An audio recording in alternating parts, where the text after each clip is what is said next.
여러분, 저는 어제부터 다시 시작했습니다. 우리는 승리할 겁니다. 여러분, 자신을 가지십시오. 저를 믿어주십시오.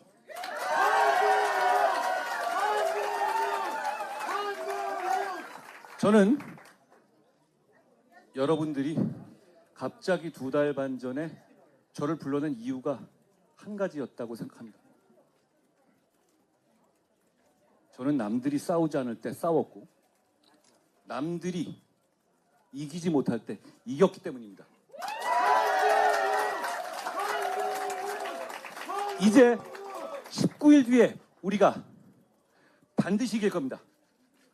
여러분,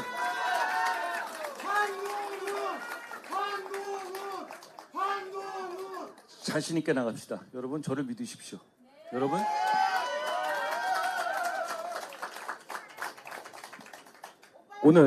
오늘 제가 보령 서천 보령에 왔습니다.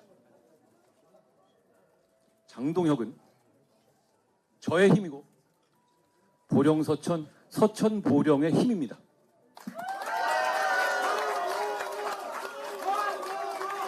그리고 궁극적으로 국민의 힘입니다.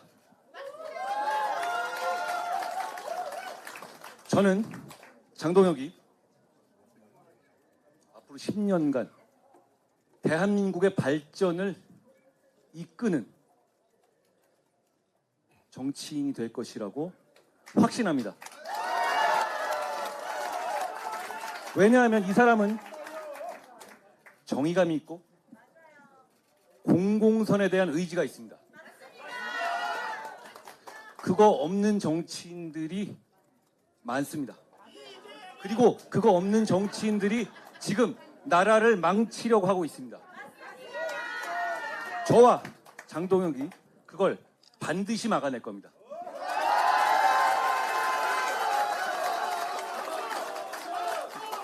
여러분, 제가 보령 서천에서 몇 가지 같이 생각해 보고 싶은 게 있습니다. 우리는 어떻게 민주주의가 무너지는가 생각해보고 경각심을 갖고 결의를 다져야 합니다. 최근 현대에 들어서 민주주의가 무너지는 것은 군사 쿠데타에 의한 경우는 잘 없습니다. 특히 우리처럼 발전한 클래스가 있는 나라에서는 그런 일은 일어나지 않아요. 대신 이런 나라에서 민주주의가 무너지는 획일적인 패턴이 있습니다. 먼저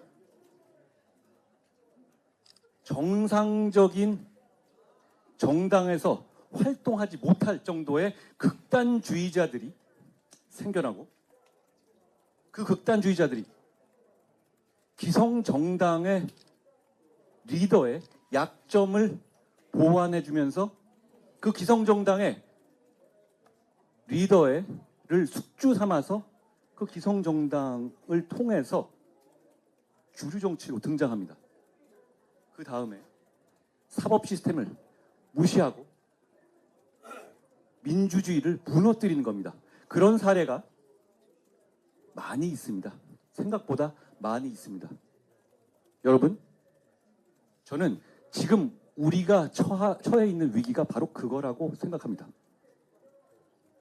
조국 그리고 위헌정당, 통진당의 후예들 모두 정상적인 정당 체제에서는 주류가 될 수 없고 정치를 장악할 수 없는 극단주의자들입니다. 여러분은 종북 통진당 후예들만 극단주의라고 생각하실지 모르지만 조국당이야말로 역시 마찬가지의 극단주의입니다. 왜냐하면 자기가 죄를 저지르고 그리고 그것이 단순 의혹이 아니라 사법 시스템에 의해서 유죄 판결을 받고서도 정치의 목적을 사법 시스템에 복수하는 것이라고 대놓고 천명하고 있는 세력이기 때문입니다. 지금까지 이런 세력은 없었습니다. 지금까지 이런 세력은 주류 정치의 장에 등장할 수 없었습니다. 여러분, 아무리 민주당이라 하더라도 조국을 비례대표, 조국을 지역구 줄 수 있습니까? 못합니다. 그렇지만 이번 선거에선 다릅니다. 조국과 황운하 같은 사람들이 사법 시스템에 복수하겠다고 공공연하게 나서는 사람들이, 그런 극단주의자들이 역시 감옥 가기 두려운, 오로지 감옥에 가지 않으려고 몸부림치는 민주당 제1당의 리더 이재명과 손잡고 주류 정치를 장악하고 있는 겁니다. 그래놓고 들어와서 역시 똑같은 방식으로 이재명, 조국 이런 분들, 그리고 통진당의 후예들이 대한민국의 사법 시스템과 민주주의 시스템을 무너뜨리겠다고 공언하고 있는 겁니다.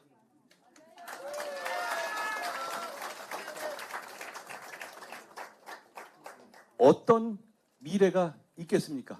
이런 사람들이, 이런 극단주의자들이 장악한 세상, 당장 우리는 이걸 볼 수 있습니다. 우리 국민의힘은 고칠 점이 많이 있습니다.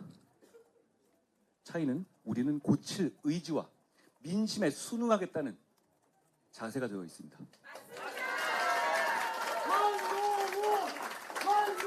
저는 얼마 전에 우리 국민의힘의 많은 지지자들과 의원들의 의견을 수렴해서 국민들께서 걱정하시는 부분이 있는 황상무 수석의 사태와 이종섭 대사의 귀국을 결국 요청했고 결국 그렇게 됐습니다. 그런데 이종섭 대사는 사실 소환을 받은 것도 없습니다. 범죄 혐의가 드러난 것도 없죠. 재판을 받은 것도 없고 기소된 것도 아직 없습니다. 그런데 마치 무슨 대단한 사법 시스템을 부정하는 것처럼 프레임을 짜고 밀어붙이고 있지 않습니까? 그런데 정작 이재명 대표는 보란 듯이 법원에 출석도 안 하고 있습니다. 그러면 이분들이 다수당이 되면 앞으로는 나가겠습니까? 앞으로 사법 시스템은 존중하겠습니까? 민주주의가 무너지는 겁니다. 이 민주주의가 어떻게 무너질 것인지를 지금 이재명 대표의 재판 불출석 사태가 보여주고 있는 겁니다. 법원을 생각하고 있습니다. 그러면 민주주의 시스템은 무너지게 됩니다. 제가 호소드리고 싶은 것은 이번 총선이 어떤 단순한 몇 년 만에 이어지는 총선의 하나냐, 저는 그렇게 보지 않습니다. 제가 그렇게 생각했다면 이번 총선에 나서지 않았을 겁니다. 이번 선거는 대한민국을 전진시키느냐 후진시키느냐의 선택입니다. 생각해 보십시오. 극단주의자, 조국, 그리고 통진당의 후예들 같은 극단주의자들과 손잡은 이재명 민주당이 만들어 나갈 세상을 상상해 보십시오. 제가 과장하는 겁니까? 제가 색깔론을 말하는 겁니까? 그렇지 않습니다.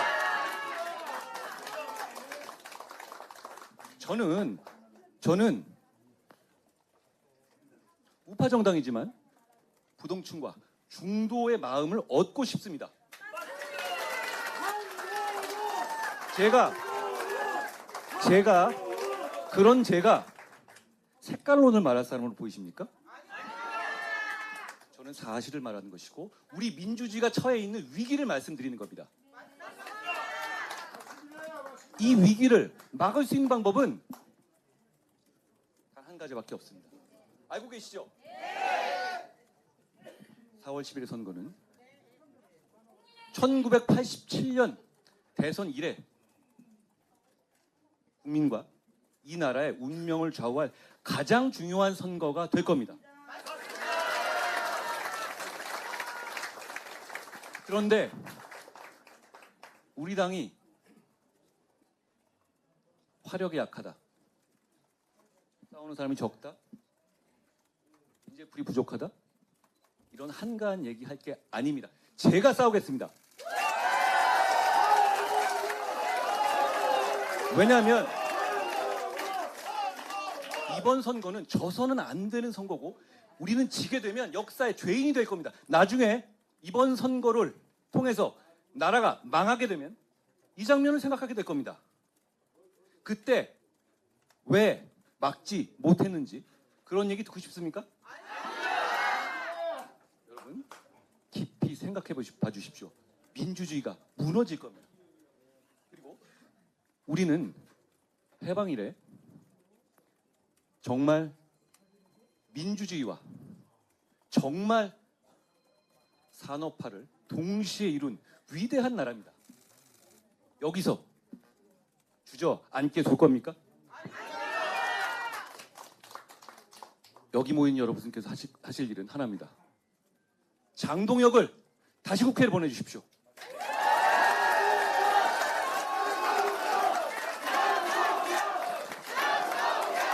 장동혁이 막아낼 수 있습니다. 장동혁은 지금 국회에서 열 몫을 하고 있는 사람입니다. 100명의 몫을 하고 있습니다.